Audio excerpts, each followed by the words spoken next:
আমি নেত্রকোনা থেকে এসেছি। আমি এখানে আইডলে এসেছি যে আমার অনেক স্বপ্ন। তাছাড়া আমি রান্না করতে পারি, নুডলস রান্না করতে খুবই পছন্দ করি।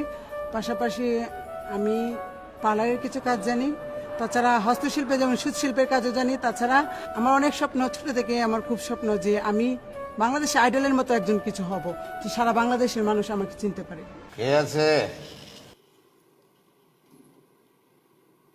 আসসালামু আলাইকুম। ওয়ালাইকুম সালাম। তোমার নামটা কি? আমার নাম দেলোয়ার হোসেন। কি করো? গান করো?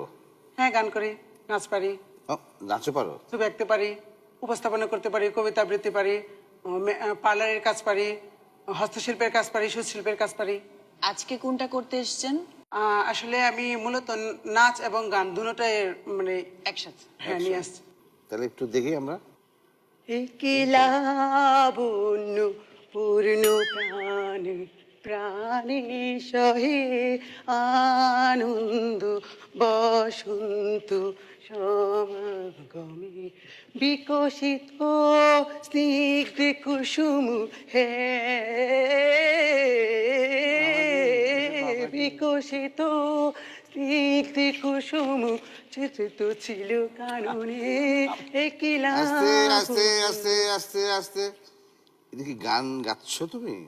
কি গান এটা বাবা? রবীন্দ্রসঙ্গীত। রবীন্দ্রসঙ্গীত। কিন্তু এই রবীন্দ্রসঙ্গীতকে তুমি যেভাবে গাচ্ছ, এ তো অন্য সঙ্গীত মনে হচ্ছে বাবা আমার কাছে। শুধু আমি ভাবছি যে তোমার এত গুণ, তুমি আঁকতে পারো, গাইতে পারো, নাচতে পারো, আবার হাঁটতে পারে। উপস্থাপনা করতে পারো। সুতরাং আমাদের এই মঞ্চটা তোমার জন্য একটু ছোট বাবা, আর একটু বড় তোমার পরিসরের, তুমি যে স্ট্যান্ডার্ডের, তো আমার যেটা মনে হচ্ছে তোমার, আমরাই একটু আমাদের মঞ্চটা একটু তোমার জন্য ছোট হয়ে যাচ্ছে।